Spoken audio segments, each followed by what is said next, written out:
सरकार गठन भएको 1 वर्ष पुगेपछि बोल्ड डिसिजन लिने प्रधानमन्त्री पुष्पकमल दाहाल प्रचण्डको दाबी। पुस 10 पछि मन्त्री फेरेर भए पनि अगाडि बढ्ने प्रचण्डको जिकिर। सल्लाहकार हरिबोल गजुरेलको राजीनामा अझै बालुवाटारमा होल्ड। बैठकमा कुरा राख्न खोज्दा प्रधानमन्त्री प्रचण्डले रोकेको जानकारी। राजमार्ग निर्माणमा दबाब दिन राष्ट्रिय स्वतन्त्र पार्टीको यात्रा हुँदै रवि लामिछाने सहितका नेताहरू हिँडेरै नारायणगढबाट बुटवल पुग्ने। चप्पल पड्काएर आएकाहरू 5 तारे होटलमा विवाह गर्छन् भन्दै रवि लामिछानेको टिप्पणी। किराँतहरूले मुन्धुम मान्नु देशद्रोह हो भन्दै पर्यटन मन्त्री सुदन किराँतीलाई एमाले नेता भीम रावलको प्रश्न। सरकारद्वारा सामाजिक सञ्जाल प्रयोग सम्बन्धी निर्देशिका जारी। सरकारी कार्यालयले टिकटक एकाउन्ट सहितका सामाजिक सञ्जाल प्रयोग गर्नुपर्ने। कानुन समितिमा केही नेपाल ऐनलाई संशोधन गर्न बनेको विधेयकमाथिको छलफल प्रारम्भ। केही नेपाल ऐनलाई संशोधन गर्न बनेको विधेयक जस्ताको त्यस्तै पारित नहुने कानुन मन्त्री धनराज गुरुङको भनाई। मुलुकको शासन पद्धति पारदर्शी भए अर्थतन्त्र तत्काल माथि उठ्ने नेपाली कांग्रेसका नेता डाक्टर मिनेन्द्र रिजालको टिप्पणी। खाडी मुलुकमा महिला कामदार पठाउन लगाइएको प्रतिबन्ध तत्काल हटाउनु पर्ने विज्ञहरूको सुझाव। नेपालले भू राजनीतिक सहायताको आधारमा वैदेशिक सहायता लिने पूर्व अर्थमन्त्री डाक्टर युवराज खतिवडाको भनाई। विदेशी सहयोगहरूको सही सदुपयोग हुनुपर्ने सभामुख देवराज घिमिरेको धारणा। नियमनकारी निकाय कब्जा गरेर नीतिगत रूपमा चरम भ्रष्टाचार भइरहेको राष्ट्रिय स्वतन्त्र पार्टीका उपसभापति डाक्टर स्वर्णिम वाग्लेको आरोप। पूर्व सांसद गोविन्द विक्रम शाहलाई कमल थापाले बनाई राष्ट्रिय प्रजातन्त्र पार्टी नेपालको उपाध्यक्ष।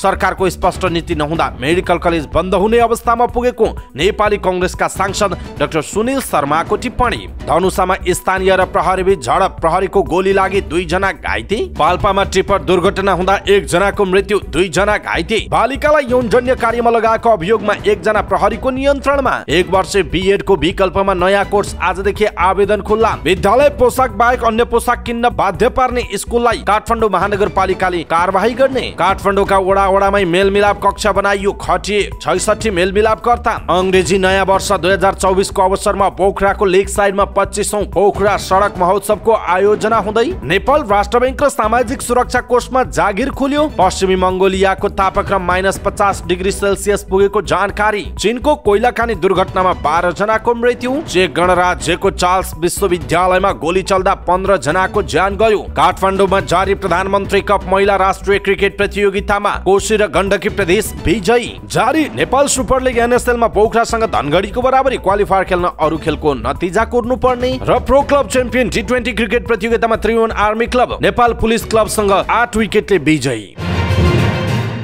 दर्शक महानुभाव नमस्कार। समाचारपाटी.com को न्यूज बुलेटिनमा यहाँलाई हार्दिक स्वागत छ। म प्रहलाद चन्द्र घिमिरे। सदाको चाहिँ आज पनि हामी उपस्थित भएका छौँ आजका मुख्य समाचार, ब्रेकिङ न्यूज अपडेट लगायत तपाईँलाई काम लाग्ने हेर्नै पर्ने महत्त्वपूर्ण समाचारहरू लिएर। हाम्रो मेहनतका लागि यो भिडियोमा एउटा लाइक अवश्य गर्नुहोला। दर्शक महानुभाव पलपलको न्यूज अपडेटका लागि हाम्रो च्यानललाई तपाईँले अहिलेसम्म सब्स्क्राइब गर्नुभएको छैन भने कृपया सब्स्क्राइब गर्नुहोस् अनि नजिकै आउने बेल आइकनलाई क्लिक गर्नुहोला। दैनिक रूपमा हेर्नुहुन्छ भने रेगुलर भनेर लेख्नुहोला। आज पहिलोचोटि हेर्दै हुनुहुन्छ भने फर्स्ट टाइम भनेर लेखिदिनुहोला। देशभित्र हुनुहुन्छ भने आफू गाउँठाउँ सहर जिल्लाको नाम लेख्नु होला। विदेशमा हुनुहुन्छ भने कुन देशबाट हामीलाई हेरिरहनु भएको छ त्यो कुरा तलको कमेन्ट बक्समा कमेन्ट गर्नु होला। आउनुहोस् दर्शक महानुभाव आजका मुख्य समाचार सुरु गरौँ। सरकार गठनको 1 वर्ष पुगेपछि बोल्ड डिसिजन गर्ने प्रधानमन्त्री पुष्पकमल दाहाल प्रचण्डको भनाइको प्रसङ्गबाट। प्रधानमन्त्री पुष्पकमल दाहाल प्रचण्डले कार्यकालको 1 वर्ष पुगे लगत्तै बोल्ड डिसिजन लिने बताउनु भएको छ। सुनसरीको भोक्राहा नरसिंह गाउँपालिकामा निर्माण सम्पन्न 400 केभी इनरुवा जीआई सब स्टेसन उद्घाटनको क्रममा प्रधानमन्त्री प्रचण्डले आफू नयाँ धक्काको नजिक पुगेको बताउनु भयो। उहाँले प्रधानमन्त्री बनेको 1 वर्ष पुरा भइसकेपछि नयाँ ढङ्गबाट क्रमभङ्ग गर्ने कोसिस भइरहेको बताउनु भयो। अबको निर्णय जनताको साथमा हुने उहाँको भनाइ छ। जनतालाई निराश पार्ने भाष्य समाजमा सृजना भएको प्रति चिन्ता व्यक्त गर्दै नकारात्मक भाष्यबाट टाढा बस्न आग्रह गर्नुभयो। उहाँले देशलाई असफल राष्ट्र बनाउने षड्यन्त्रबाट सावधान रहन अपिल समेत गर्नुभयो। सारा नेपालीको निराशा चाँडै नै आशामा परिणत हुने प्रधानमन्त्री प्रचण्डको दाबी रहेको छ। नेपाल सरकार र नेपाल विद्युत प्राधिकरणको संयुक्त लगानीमा बनेको 400 केभी इनरुवा जीआई सब स्टेसन नेपालकै दोस्रो ठूलो सब स्टेसन हो। नेपाल विद्युत प्राधिकरण हेटवडा रल्केवर इनरुवा 400 केभी सब स्टेसन विस्तार आयोजना अन्तर्गत निर्माण सम्पन्न सब स्टेसन पूर्व क्षेत्रमा गुणस्तरीय विद्युत आपूर्ति गर्न मात्र नभई भारत सहितका मुलुकमा विद्युत सप्लाई गर्न समेत कोषेढुङ्गा साबित हुने विश्वास लिएको छ। यसैबीच प्रधानमन्त्री पुष्पकमल दाहाल प्रचण्डले परिणाम नआए मन्त्रीहरू फेरेर भए पनि जनतालाई सेवा दिने गरी परिणाम निकाल्ने बताउनु भएको छ। मोरङको मिक्लाजुङ 5 मा माओवादीले आयोजना गरेको आम सभालाई सम्बोधन गर्दै उहाँले काम नगर्ने मन्त्रीहरूलाई फेर्ने बताउनु भयो। उहाँले आफ्नो कार्यकाल 1 वर्ष पुगेको अवसरमा पुस 10 गते विशेष सम्बोधन गर्ने बताउनु भयो। उहाँले भन्नु त्यसपछि नयाँ प्रक्रियाबाट जनताको काम गर्छु उहाँको भनाइ छ। उहाँले प्रतिबद्धता अनुसार काम नभए मन्त्री फेरेर भए पनि कामलाई गति दिने बताउनु भयो। कार्यक्रममा सम्बोधन गर्दै उहाँले लाभाखोला बृहत खानेपानी योजना सम्पन्न गराउने प्रतिबद्धता व्यक्त गर्नुभयो। त्यस्तै चुलाचुली मेक्लाजुङ लेटाङ सडक योजना अगाडि बढाउने प्रतिबद्धता पनि उहाँको रहेको छ। उहाँले उर्लाबारी मधुमल्ला र धारेगौडा सडक निर्माणको अधुरो योजनालाई अगाडि बढाउने प्रतिबद्धता व्यक्त गर्नुभयो। मोरङको पथरी शनिश्चर्यको सुकुम्बासीको समस्या समाधानमा पहल गर्ने, किसानले बिक्री गरेको दुधको मूल्य दुग्ध विकास संस्थानलाई सहुलियत ऋण उपलब्ध गराउने उहाँले प्रतिबद्धता पनि व्यक्त गर्नुभएको छ। दर्शक महानुभाव, खास गरी प्रधानमन्त्री पुष्पकमल दाहाल प्रचण्डले पछिल्लो समय 1 वर्ष सरकार गठन भएको 1 वर्ष पुगेपछि आफूले बोल्ड डिसिजन लिने, मन्त्रीहरू फेरेरै भए पनि अगाडि बढ्ने जुन खालको प्रतिबद्धता व्यक्त गर्नु भएको छ, यसप्रति तपाईँको धारणा के छ? आफ्नो धारणा तलको कमेन्ट बक्समा कमेन्ट गर्नुहोला। के साँच्चै प्रधानमन्त्री प्रचण्डले बोले झैँ अबका दिनहरू नेपालीहरूले आशा गर्न लायक होला नि त? तपाईँलाई चाहिँ के लाग्छ? यो सरकारले के राम्रोसँग काम गर्न सक्ला अथवा प्रचण्डले राम्रोसँग काम गर्न सक्ने स्थिति देख्नु भएको छ? तपाईँलाई के लाग्छ? आफ्नो कुरा तलको कमेन्ट बक्समा कमेन्ट गर्नुहोला। प्रधानमन्त्री पुष्पकमल दाहाल प्रचण्डका मुख्य राजनैतिक सल्लाहकार हरिबोर गजुरेलको राजीनामा बालुवाटारमा होल्ड छ। मक्सिर 20 गते नै प्रधानमन्त्री प्रचण्डलाई उझाएको राजीनामा अझै स्वीकृत भएको छैन। उहाँले प्रधानमन्त्रीसँग व्यक्तिगत असन्तुष्टि नभई नीतिगत विषयलाई उठाएर राजीनामा दिएको बताउँदै आउनु भएको छ। तर राजीनामा उझाएको 3 सातासम्म ठोस कुरा खुलाउनु भएको छैन। गजुरेलको नाम राजीनामाको विषयमा बालुवाटारमा बसेको पार्टीको पदाधिकारी बैठकमा प्रचण्डले नेताहरूलाई जानकारी गराउनु भयो, तर स्वीकृत गर्ने नगर्ने भन्ने विषय राख्नु भएन। गजुरेलले भन्नुभयो, उहाँले पार्टीको बैठकमा मेरो राजीनामाबारे जानकारी गराउनु भयो, मैले पनि मेरो कुरा राख्छु भन्दा उहाँले तपाईसँग छुट्टै छलफल गर्छु भन्नुभयो। त्यसपछि कुरा भएको छैन उहाँको भनाइ छ। उहाँले अहिलेसम्म राजीनामा स्वीकृत भएको बालुवाटारमा खबर नआएको बताउनु भयो। त्यसो त उहाँमाथि राष्ट्रिय सभामा जानका लागि राजीनामा दिएको चर्चा पनि छ, तर त्यो कुरा ठाडै अस्वीकार गर्नुहुन्छ। उहाँले गत साता भन्नुभएको थियो, मैले कुरालाई लिएर राजीनामा दिएको हुँ, व्यक्तिगत असन्तुष्टि र अर्को कुनै लाभ प्राप्त गर्नका लागि राजीनामा दिएको होइन। नीतिगत कुरा के हो भन्ने मैले भनेको छैन, राजीनामा पत्रमा लेखेको छु, स्वीकृत भइसकेपछि आइहाल्छ उहाँको भनाइरहेको छ। यद्यपि बालुवाटारमा सल्लाहकारको रूपमा काम गर्न सक्ने अवस्था नभएपछि उहाँले राजीनामा दिएको बताइएको छ। उहाँ प्रचण्डसँग रुष्ट बनेको पहिलो घटना होइन। गत निर्वाचनमा सिन्धुली 2 मा आफ्नो टिकट खोसिएर राजन दाहाललाई दिएपछि उहाँ सन्तुष्ट हुनुहुन्थेन। त्यही असन्तुष्टि सम्बोधन गर्नका लागि उहाँले राजनैतिक सल्लाहकार नियुक्त गर्नुभएको थियो। त्यसअघि तत्कालीन नेकपामा ओली प्रचण्डको टक्राव परेका बेला गजुरेलसँग सम्बन्ध बिग्रिएको जनाइएको छ। राष्ट्रिय स्वतन्त्र पार्टीले बुटवल नारायणगढ सडक छिटो निर्माणमा दबाब दिन र सरकारको ध्यान आकर्षण गराउन दबाब यात्रा गर्ने भएको छ। नारायणगढदेखि बुटवलसम्मको 113 किलोमिटर सडक खण्डमा रासोपाको टोलीले सडकमा हिँडेर यात्रा गर्ने र सर्वसाधारणका गुनासो सुन्ने भएको जनाइएको छ। नारायणगढ बुटवल सडक खण्डको स्तरोन्नति पछिल्लो पटक निर्धारित समयमै सक्न दबाब दिने र सो सडक खण्डमा यात्रा गर्दा नागरिकले बेहोर्नु परेको शास्ति र हैरानीप्रति ध्यान आकर्षण गराउने, सडक आसपासका स्थानीयसँग अन्तर्क्रिया गर्ने यात्राको मुख्य लक्ष्य रहेको यात्रा संयोजक तथा राष्ट्रिय स्वतन्त्र पार्टीका केन्द्रीय सदस्य एवं गण्डकी प्रदेश सभापति राजन गौतमले जानकारी दिनुभयो। यात्राको सुरुवात पुसको 9 गते गैंडाकोटको पुलचोकबाट हुने उहाँले जानकारी दिनुभयो। यात्राको नेतृत्व राष्ट्रिय स्वतन्त्र पार्टीका सभापति रवि लामिछानेले गर्नुहुनेछ।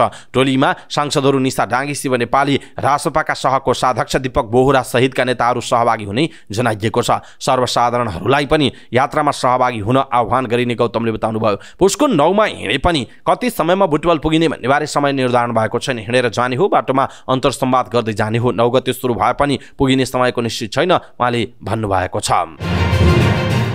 यसैबीच राष्ट्रिय स्वतन्त्र पार्टीका सभापति रवि लामिछानेले पुराना दलका नेताहरूको कारण युवाहरू विदेश दिन बाध्य भएको आरोप लगाउनु भएको छ। स्याङ्जामा आयोजित पार्टीको सभालाई सम्बोधन गर्दै उहाँले भन्नुभयो, हामी मिसन 84 मा छौँ। हामीले व्यक्तिगत लाभको लागि नेता छान्ने होइन, तपाईहरूले नै योग्य मान्छेलाई छानेर पठाउने हो। टोलटोलमा पैसाको बिटो बोकेर हिँड्ने, विदेशमा भएकाहरूको भोट पनि आफैले हाल्न लगाउनेलाई रासोपाले टिकट दिँदैन। यहाँबाट चुनाव जितेका नेताहरूको 7 पुस्ताले जिते, तपाईँहरूको 7 पुस्ताले हार्नुभयो। हामी निरन्तर हार्यौँ, त्यसको नतिजा विमानस्थलबाट दिनदिनै बाहिरिनेहरूको पार्टीले बतायो त्यो जनताले हारेको संकेत हो उहाँको भनाइ छ। उहाँले अर्थतन्त्र र रोजगारीमा देखिएको विकृतिले नै अहिलेको सङ्कट आएको बताउनु भयो। उहाँले भन्नुभयो हरेक ठिक्कामा आफन्तवाद, नातावाद र कृपावाद, नेताका छोराछोरी, नाति नातिना जो चप्पल पड्काएर आएका थिए तिनीहरूको 5 तारिक होटलमा ठुला व्यापारीले झैँ विवाह व्रतबन्ध भोज भतेर गर्न सक्ने भए, जनता आफ्नो उपचार गर्नका लागि घरबार बेचेर छोराछोरी विदेश पठाउने भए। यही हो जनता हारेको चुनावको परिणाम उहाँको भनाइ छ। यस्तो हुँदा पनि हाम्रो चेत अझै खुलेको छैन उहाँले भन्नुभयो। उहाँले आफ्नो पार्टीमा राम्रो टिम भएकाले काम गर्न सक्ने विश्वास व्यक्त गर्नुभएको छ। उहाँले भन्नुभयो 3 वर्षदेखिको कति तलब थाप्छन् मैले अहिले 8-9 महिना थाप्दा थाहा पाइसकेको छु। त्यति तलबले त केही हुँदैन, तिनको महल कसरी ठडियो म आश्चर्यचकित पारेको छु। मैले तिनीहरूको हिसाब किताब निकाल्ने अठोट गरेर आएको छु उहाँको भनाइ छ। आफ्ना छोराछोरी नाति नातिना विदेशी न पर्दा समेत त्यही पुराना दलका नेताहरूले नै जनताले किन भोट हालिरहेका छन् बुझ्न नसकेको पनि उहाँको भनाइरहेको थियो। नेकपा एमालेका नेता तथा पूर्व गृहमन्त्री भीम रावलले संस्कृति पर्यटन तथा नागरिक उड्डयन मन्त्री सुदन किराँतीको क्रिस्चियन नमान्नेलाई देशद्रोहको मुद्दा लगाउने धम्कीप्रति आपत्ति जनाउनु भएको छ। रावलले सामाजिक सञ्जालबाट आफ्नो वक्तव्य जारी गर्दै किराँतहरूले मुन्धुम मान्नु देशद्रोह हो भन्ने प्रश्न समेत गर्नुभएको छ। किराँतीले बुधबार एक कार्यक्रममा क्रिस्चियन नमान्नेलाई देशद्रोहको मुद्दामा पाता कसेर जेल हाल्ने चेतावनी दिनुभएको थियो। रावलले किराँतीलाई प्रश्न गर्दै सोध्नु भएको छ, मन्त्री सुदन राई किराँतीलाई नेपाली जनताले सोध्नै पर्ने प्रश्न के मन्त्री सुदनका पुर्खा क्रिस्चियन थिएनन् भने के ती देशद्रोही थिए? किराँतहरूले मुन्धुम मान्नु के देशद्रोह हो? यस्ता प्रश्नको जवाब चाहियो। किराँतीले संविधान विपरीत अभिव्यक्ति दिएको भन्दै उनलाई बर्खास्त गर्न दबाब परे पनि प्रधानमन्त्री र सत्ता गठबन्धनले मौनता साधेको आरोप लगाइएको छ। सरकारले आफ्नो काम कारबाही तथा सूचनाबारे जानकारी दिन सरकारी कार्यालयहरूले सामाजिक सञ्जाल प्रयोग गर्नुपर्ने निर्देशिका ल्याएको छ। मन्त्री परिषदको बिहिबार बसेको बैठकले सरकारी कार्यालयले सामाजिक सञ्जाल प्रयोग गर्ने सम्बन्धी निर्देशिका 2080 पास गरेको, जसमा सरकारी कार्यालयले आफूले गरेको काम र भविष्यमा गर्ने काम कारबाही बारे सर्वसाधारणलाई जानकारी दिन सामाजिक सञ्जाल प्रयोग गर्नुपर्ने उल्लेख छ। यसरी खोलिने युजर एकाउन्टमा कार्यालयको आधिकारिकता खुल्ने तथा सर्वसाधारणले पहिचान गर्न सक्ने नाम, ठेगाना, सम्पर्क नम्बर, इमेल सहितका विवरण नेपाली र अङ्ग्रेजी दुवै भाषामा राख्नुपर्ने जनाइएको छ। प्रधानमन्त्री मन्त्री सम्बन्धित निकायका प्रमुखले प्रयोग गर्ने युजर एकाउन्टमा भने सम्बन्धित व्यक्तिको तस्बिर प्रयोग गर्न सकिनेछ।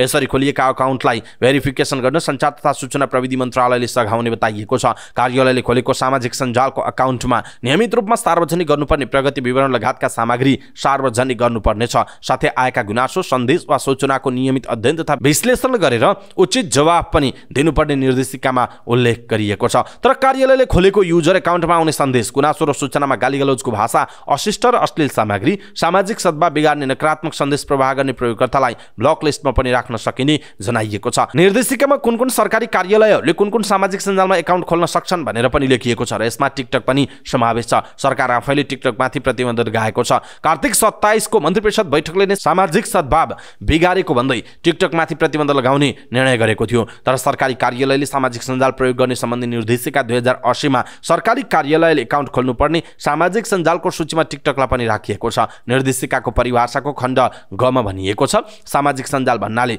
विद्युतीय माध्यममा सञ्चालित Facebook, Messenger, Twitter, Viber, Instagram, YouTube, Google plus, WhatsApp, imo, TikTok, WeChat, Snapchat लगायतका अन्तर्क्रियात्मक प्रकृतिका सामाजिक सञ्जाल सम्झिनुपर्छ भनेर भनिएको छ।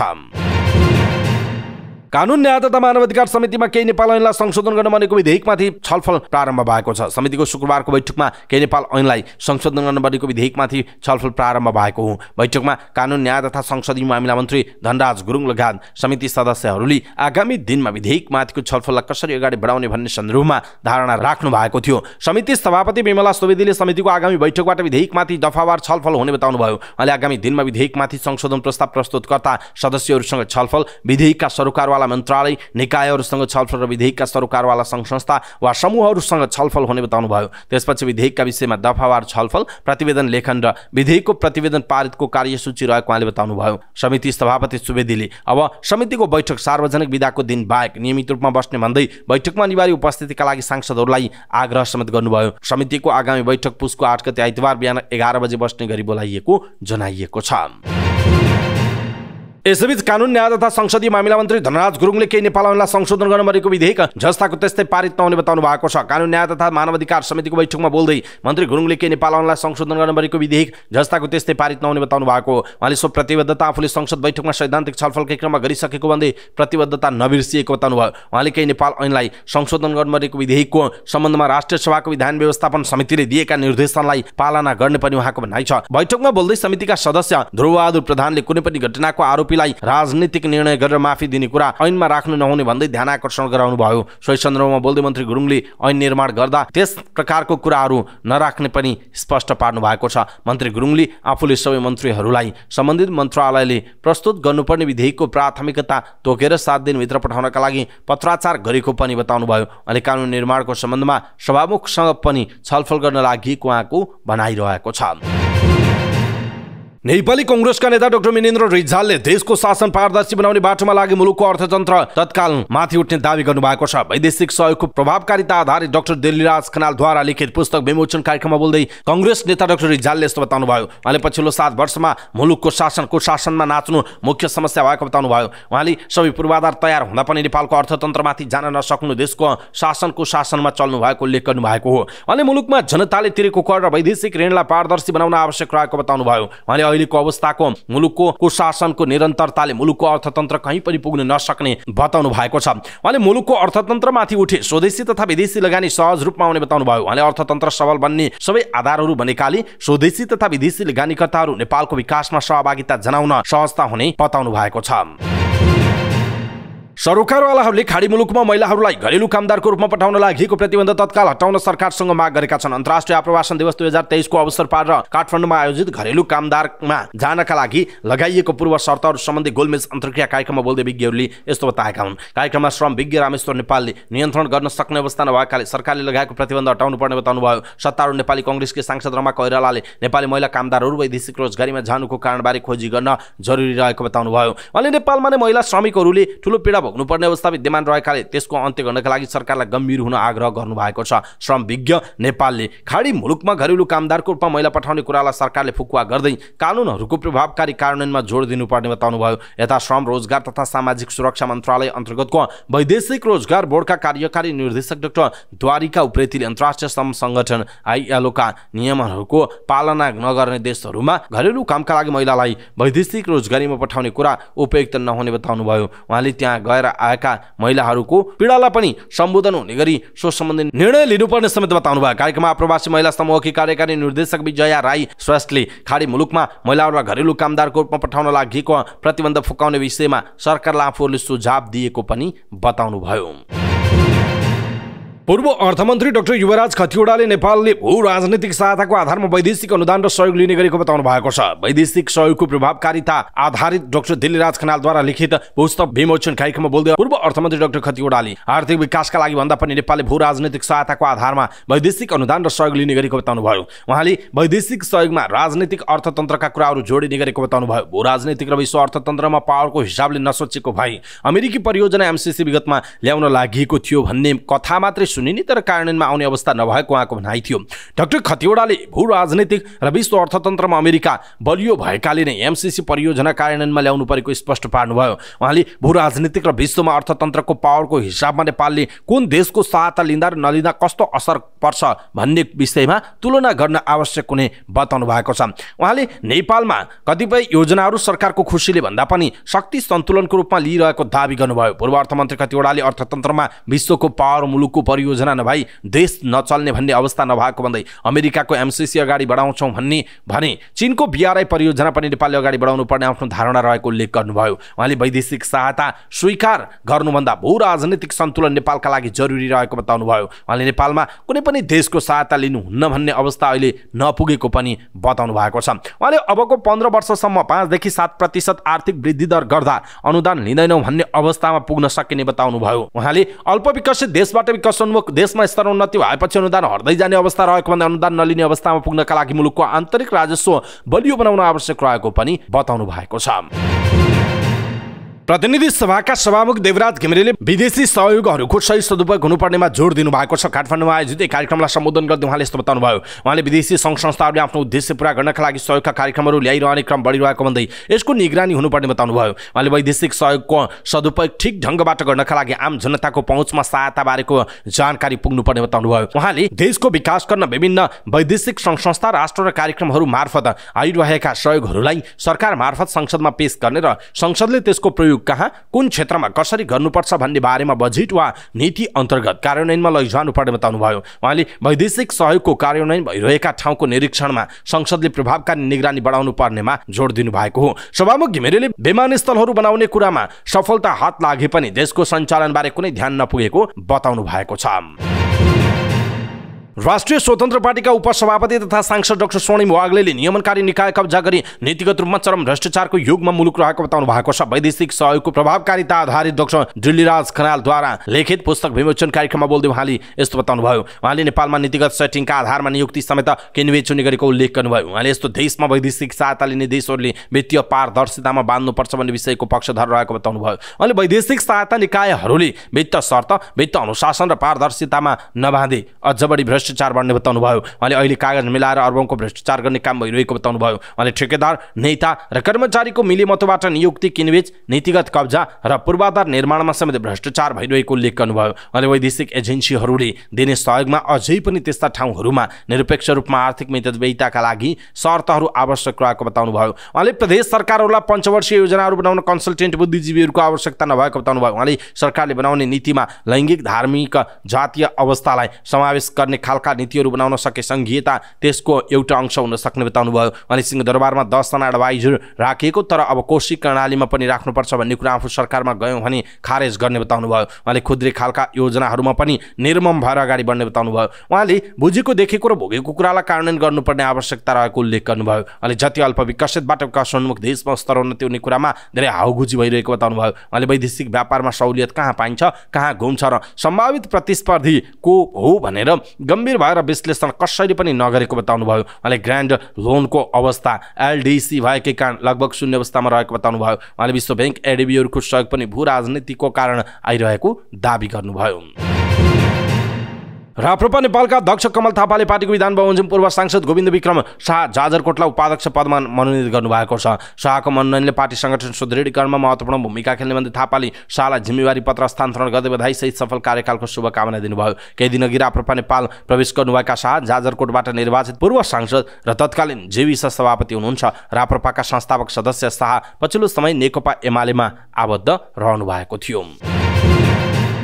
नेपाली कांग्रेसका सांसद डाक्टर सुनिल शर्माले नेपालमा रहेका मेडिकल कलेजहरू बन्द हुने अवस्थामा पुग्न लागेको बताउनु भएको छ। सरकारको स्पष्ट नीति नहुँदा देशभरका मेडिकल कलेज बन्द हुने अवस्थामा पुगेको उहाँले बताउनुभयो। उहाँले वार्षिक रूपमा 30,000 बढी विद्यार्थीहरू डाक्टर पढ्नका लागि विदेश जाने गरेको बताउनु भएको छ। रिपोर्टर्स क्लब दाङले तुलसीपुरमा आयोजना गरेको पत्रकार सम्मेलनमा बोल्दै उहाँले यस्तो बताउनुभयो। सबै कलेजको सेयर बिक्री भइसकेको छ। सञ्चालकहरूले पनि 90% कलेज किनबेच गरिसकेका छन्। जिम्मेवार पदमा बसेका नेताको व्यक्तिगत स्वार्थ निहितका कारण शिक्षा र स्वास्थ्य क्षेत्र तहस-नहस भएको बताउनुभयो। त्यस्तै उहाँले दाङको 4 लेन सडकको अवस्था नाजुक भन्दा समेत यहाँका नेताहरू चुप लागेर बस्नु लाजमर्दो कुरा भएको तर्क गर्नुभयो। उहाँले पहुँचको भरमा भन्दा पनि आवश्यकताको सिद्धान्तको हिसाबले बजेट बाँडफाँड गर्न सुझाव दिनुभयो। सत्तामा रहेका नेताहरूले आफ्नो क्षेत्रमा मात्र बजेट विनियोजन गरेको प्रति आपत्ति जनाउँदै अब दूरदराजका जनताले बाँच्न पाउने अधिकार पाउनुपर्छ भन्ने अभियानमा आफू लागेको भन्दै यस अभियानमा सबैको सहयोग आवश्यक रहेको बताउनुभयो।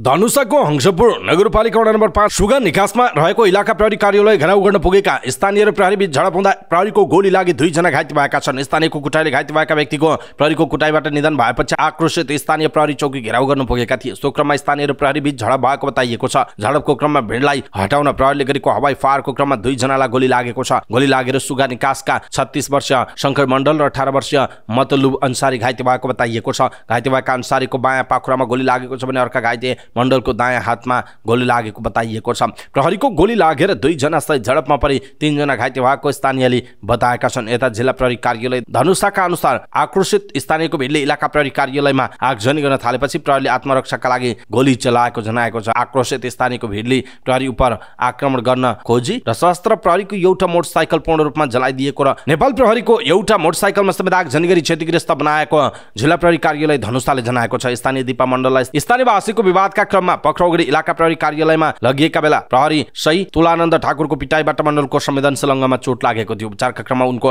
मृत्यु भएको स्थानीयको आरोप छ। घाइते मध्ये अन्सारीको उपचार जनकपुर धाम स्थित प्रादेशिक अस्पतालमा भइरहेको छ भने घाइते मण्डललाई थप उपचारका लागि काठमाडौँ रेफर गरिएको जनाइएको छ। प्रहरीको गोली लागि घाइते भएका दुवैजनाको उपचार खर्च राज्यले बेहोर्नु पर्ने माग गरिएको जनाइएको छ। पाल्पामा टिप्पर दुर्घटना हुँदा एकजनाको मृत्यु भएको छ, 2 जना घाइते भएका छन्। रा 1/2404 नम्बरको टिप्पर बिहिबार बेलुका करिब 8:30 बजे रेब्दीकोट गाउँपालिका 2 लघुवामा दुर्घटना हुँदा पाल्पाको रेब्दीकोट गाउँपालिका 3 का 30 वर्षीय विष्णु ढकालको मृत्यु भएको जनाइएको छ। दुर्घटनामा परि गम्भीर घाइते हुनुभएका उहाँको उपचारका लागि अस्पताल पुर्याउँदा चिकित्सकले मृत घोषणा गरेको पाल्पा प्रहरीका प्रवक्ता सुगन्ध श्रेष्ठले जानकारी दिनुभयो। दुर्घटनामा दाङको घुराई उपमहानगरपालिका 12 का 32 वर्षीय एमुराज पुन, रोल्पाको त्रिवेणी गाउँपालिका 5 का इमाल घरती गम्भीर घाइते भएको जनाइएको छ। घाइतेहरूको युनाइटेड मिसन अस्पताल तानसेनमा उपचार भइरहेको प्रहरीले जनाएको छ। जिल्ला प्रहरी कार्यालय पाल्पाका अनुसार चालक सहित 4 जना सवार रहेको टिप्पर सडकबाट करिब 150 मिटर तल खसेको छ। टिप्परका चालक भने सकुशल रहेको हुँदा प्रहरीले नियन्त्रणमा लिएर थप अनुसन्धान जारी राखेको जनाएको छ। बालबालिकालाई यौनजन्य कार्यमा लगाएको अभियोगमा एकजना पक्राउ परेका छन्। पक्राउ पर्नेमा नुवाकोट तादी गाउँपालिका 6 घर भई टोखा नगरपालिका 9 नयाँ बस पार्क बस्ने 24 वर्षीय सुमन तामाङ रहेको जनाइएको छ। बालिकाहरूलाई ललाइ फकाइ वेश्यावृत्ति तथा यौनजन्य कार्यमा लगाउने गरेको सूचना पाएपछि मानव बेचबिखन अनुसन्धान ब्युरो भवर महलको टोली गएको थियो। प्रहरीले 4 बालिकाहरूलाई उद्धार गरी सुमनलाई पक्राउ गरेको जनाइएको छ। उद्धार गरिएका बालिकाहरूलाई 5 महिनादेखि होटल गेस्ट हाउसमा राखेर जबरजस्ती शारीरिक सम्पर्क राख्न बाध्य पार्ने गरेको अनुसन्धानबाट खुल्न आएको प्रहरीले जनाएको छ। प्रहरीले मानव बेचबिखन तथा ओसार प्रसार मुद्दामा जिल्ला अदालत काठमाडौँबाट 7 दिन म्याद थप अनुमति लिई आवश्यक अनुसन्धान कार्य गरिरहेको जनाएको छ। त्रिभुवन विश्वविद्यालयको 1 वर्ष बीएडको विकल्प नयाँ कोर्सका लागि भर्ना आह्वान भएको छ। त्रिवी शिक्षा शास्त्र संकाय जिनको कार्यालयले सेमेस्टर प्रणालीमा आधारित 3 सेमेस्टरको अधिस्नातक तह पीजीडी एजुकेसन पीजीडी इडु कार्यक्रमका लागि भर्ना आह्वान गरेको हो। 3 सेमेस्टरमा पढाइ हुने गरी विभिन्न 14 वटा विषयमा पीजीडी एजुकेसन कार्यक्रमका लागि भर्ना खुलाएको कार्यालयले जनाएको छ। पहिलो सेमेस्टरमा भर्नाका लागि माघ 11 गतेसम्म आवेदन बुझाउन सकिने बताइएको छ। शिक्षा संकाय बागका स्नातक गरेका शिक्षक बन्न चाहनेले पनि भर्ना हुन सक्ने जनाइएको छ। सो कार्यक्रम त्रिभुवन विश्वविद्यालय केन्द्रीय क्याम्पस सहित देशभरका 13 वटा क्याम्पसमा पढाइ हुने बताइएको जनाइएको छ। त्रिभुवन विश्वविद्यालय केन्द्रीय क्याम्पस सहित देशभरका 13 वटा क्याम्पसमा पढाइ हुने यो कार्यक्रम त्रिभुवन विश्वविद्यालय केन्द्रीय क्याम्पस सहित देशभरका 13 वटा क्याम्पसबाट पढाइ हुने जनाइएको छ। जुनसुकै विषयमा स्नातक तह उत्तीर्ण विद्यार्थीले तोकिएको समयमा भर्नाका लागि आवेदन दिन सक्ने जनाइएको छ। माघ 14 गते प्रवेश परीक्षा हुने र माघ 21 गते कक्षा सञ्चालन हुने त्रिभुवन विश्वविद्यालयले जनाएको छ। काठमाडौँ महानगरपालिकाले विद्यालयहरूले चाडपर्वका नाममा विद्यार्थीलाई विभिन्न पोसाक किन्न बाध्य पारेको भन्दै कारबाही गर्ने चेतावनी दिएको छ। विद्यालयहरूले नियमित पोसाकभन्दा बाहेक अन्य चाडपर्वका नाममा विभिन्न पोसाक खरिद गर्न लगाएको भन्ने गुनासो आएपछि महानगरपालिकाले त्यस्ता विद्यालयलाई कारबाही गर्न चेतावनी दिएको हो। महानगर शिक्षा अधिकारी सीताराम कोइरालाले विद्यालयले अन्य पोसाक किन्न बाध्य पार्न नमिल्ने बताउनु भयो। नियमित पोसाकमा एकरूपता ल्याउन विद्यालयले व्यवस्थापन गर्न सक्छ, तर त्यसबाहेक पोसाकका लागि विद्यार्थीलाई बाध्य पार्न नमिल्ने जनाइएको छ। महानगर शिक्षा अधिकारी सीताराम कोइरालाले विद्यालयले अन्य पोसाक किन्न बाध्य पार्न नमिल्ने बताउनु भयो। नियमित पोसाकमा एकरूपता ल्याउन विद्यालयले व्यवस्थापन गर्न सक्छ, तर त्यसबाहेक अन्य पोसाकका लागि विद्यार्थीलाई बाध्य पार्न मिल्दैन उहाँको भनाइ छ। महानगरपालिकाले सार्वजनिक सूचना नै जारी गरेर नियमित विद्यालय पोसाकभन्दा फरक पोसाक किन्न बाध्य पारेको पाइए महानगरपालिकाको शिक्षा ऐन 2075 बमोजिम कारबाही गर्ने जनाएको छ। साथै यस्तो गरेको थाहा पाए महानगरपालिकालाई जानकारी गराउन समेत सूचित गरिएको जनाइएको छ। काठमाडौँ महानगरपालिकाले ससाना विवादहरूलाई वडा तहमै समाधान गर्न वडा कार्यालयमा मेलमिलाप कक्ष स्थापना गरेको छ। त्यस्ता मेलमिलाप कक्षमा खटिएर विवाद समाधानका लागि महानगरपालिकाले मेलमिलापकर्ता समेत प्रशिक्षित गराएर खटाएको छ। उपप्रमुख सुनिता ढङ्गोलले 66 जना मेलमिलापकर्ताहरूलाई तालिमपछि मेलमिलापकर्ताको शपथ बिहिबार गराउनुभयो। महानगरपालिकाको न्यायिक समितिकी संयोजक समेत रहनुभएकी उपप्रमुख ढङ्गोलले मेलमिलापकर्ताले विवादको विषयमा सूक्ष्म अध्ययन गरी सामान्य ढङ्गले विवादको समाधान गरिनुपर्ने बताउनुभयो। संविधानले स्थानीय तहमा उपप्रमुखको संयोजकत्वमा 3 सदस्यीय न्यायिक समिति गठन हुने र त्यसले स्थानीय स्तरमा उत्पन्न कतिपय देवानी सम्बन्धी विवादहरूलाई समाधान गर्ने व्यवस्था गरेको छ। एक प्रकारले भन्ने हो भने यो अर्धन्यायिक रूपमा रहने जनाइएको छ। महानगरपालिकाका उपप्रमुख ढङ्गोलले केही अर्धन्यायिक निकायका लागि सहज र सरल ढङ्गले व्यवस्थापन गरेर नागरिकलाई सेवा दिने प्रयासमा रहेको बताउनुभयो। यसअघि पूर्व मेयर विद्यासुन्दर साक्यले भने उपमेयरको संयोजकत्वमा न्यायिक समितिमा समेत हस्तक्षेप गरेको खुलासा भएको थियो। यसपटक भने महानगरपालिकामा न्यायिक समिति सक्रिय रहेको छ। न्यायिक समितिका सदस्य समेत रहनुभएका वडा नम्बर 29 का अध्यक्ष कुष्टकालले कतिपय विवाद अदालतमा पुग्दा विषय विमुख भइसकेको हुनाले पीडितले न्याय पाउन कठिन हुने तर ओडामै त्यसको समाधान गर्दा सबैलाई न्याय हुने अवस्था रहेको बताउनु भएको छ। सानो कुरामा अदालतसम्म पुगेर खर्च बढाउनु मात्रै हो। समुदायमा यस्तो प्रवृत्ति पनि छ तर मेलमिलापकर्ताले विषयको गहनता हेरेर विवादको समाधान वा अदालत जाऊ भनेर सुझाव दिनुपर्ने हो उहाँको भनाइरहेको छ। अंग्रेजी नयाँ वर्ष 2024 को अवसरमा पोखरामा पुसको 12 गतेदेखि 16 गतेसम्म 25औं पोखरा सडक महोत्सव आयोजना हुने भएको छ। पोखरामा पर्यटन प्रवर्धनका लागि सडकमै खाउँ, सडकमै नाचौँ, सडकमै रमाउँ भन्ने नाराका साथ रेस्टुरेन्ट एन्ड बार एसोसिएसन रेवान पोखराको आयोजनामा 5 दिने महोत्सव हुन लागेको हो। रेवान पोखराले काठमाडौँमा आयोजना गरेको पत्रकार सम्मेलनमा महोत्सवका संयोजक विश्वराज पौडेलले आन्तरिक तथा बाह्य पर्यटकलाई अंग्रेजी नयाँ वर्षमा मनोरञ्जन प्रदान गर्नुका साथै पर्यटन प्रवर्धन गर्ने उद्देश्यले पोखरा लेक साइडको 3 किलोमिटर क्षेत्र फिस्टेल गेटदेखि चौतारा हुँदै जरिबर लेक साइडसम्ममा महोत्सव गर्न लागि जानकारी दिनुभयो। महोत्सवमा 25 वटा खानाका स्टल, हस्तकला र अर्ग्यानिक खानाका परिकारका स्टलहरू निःशुल्क रहने उहाँले बताउनुभयो। त्यस्तै महोत्सवमा सांस्कृतिक कार्यक्रम, मौलिक वेशभूषा, राष्ट्रिय तथा अन्तर्राष्ट्रिय खानाको प्रदर्शन, दोहोरी गीत प्रतियोगिता, झाँकी प्रदर्शन, रात्रिकालीन कन्सर्ट, बोट रेस, खुल्ला भेन्ट्रान टेनिस प्रतियोगिता, वाटर रेस लगायतका कार्यक्रम रहने आयोजकको भनाइ छ। महोत्सवमा नेपालको पर्यटन क्षेत्रको विकासका लागि टक सोहरू समेत आयोजना गरिएको जनाएको छ। त्यसै गरी महोत्सवमा आउने दर्शकका लागि सुरक्षा व्यवस्था कडा पारिएको समेत आयोजकको भनाइरहेको छ। नेपाल राष्ट्र बैंक र सामाजिक सुरक्षा कोषमा विभिन्न पदका लागि जागिर खुलेको छ। राष्ट्र बैंकले सहायक निर्देशकदेखि सहायक द्वितीयसम्म र सामाजिक सुरक्षा कोषले उपनिर्देशकदेखि सहायक कम्प्युटर अपरेटरसम्मका पदसम्मका लागि दरखास्त माग गरेको जनाइएको छ। राष्ट्र बैंकको विभिन्न पदका लागि तोकिएको दस्तुर 13 अनलाइन मार्फत पुस 26 गतेसम्म आवेदन दिन सकिनेछ। दोब्बर दस्तुर 13 भने माघ 4 गतेसम्म आवेदन दिन सकिने राष्ट्र बैंकको सूचनामा उल्लेख छ। त्यस्तै सामाजिक सुरक्षा कोषले लोकसेवा आयोगबाट लिइने आन्तरिक तथा खुल्ला प्रतियोगितात्मक परीक्षाका लागि दरखास्त माग गरेको हो। तोकिएको न्यूनतम योग्यता पुगेका उम्मेदवारहरूले अनलाइन प्रणाली मार्फत दरखास्त दिन सक्ने कोषले जनाएको छ। देशको मौसम अनुगमन एजेन्सीका अनुसार पश्चिमी मंगोलियाको तापक्रम -50 डिग्री सेल्सियससम्म झरेको छ। यस वर्षकै यो सबैभन्दा बढी चिसो हो। गत हप्ताको सुरुदेखि रुसको साइबेरियाबाट सुरु भएको चिसो मंगोलियाका अधिकांश स्थानमा रहेको जनाइएको छ। चिसो लहर अझै केही दिन जारी रहने अनुमान छ। मौसम एजेन्सीका अनुसार डिसेम्बर 26, 1996 मा मंगोलियाको इतिहासमा सबैभन्दा चिसो मापन गरिएको थियो। त्यस ताका तापक्रम -55.6 डिग्रीमा झरेको जनाइएको छ। चीनको हेलोङ जियांगमा कोइला खानी दुर्घटना हुँदा 12 जनाको ज्यान गएको छ भने 13 जना घाइते भएका छन्। उत्तर पूर्वी चीनको हेलोङ जियांग प्रान्तको जिक्सी शहरमा कोइला खानी दुर्घटना भएको। जिक्सीको हेङसान जिल्लाको कुन्युआन कोइला खानीमा दुर्घटना भएको जनाइएको छ। दुर्घटनाको कारणबारे अनुसन्धान भइरहेको अधिकारीहरूको भनाइ छ।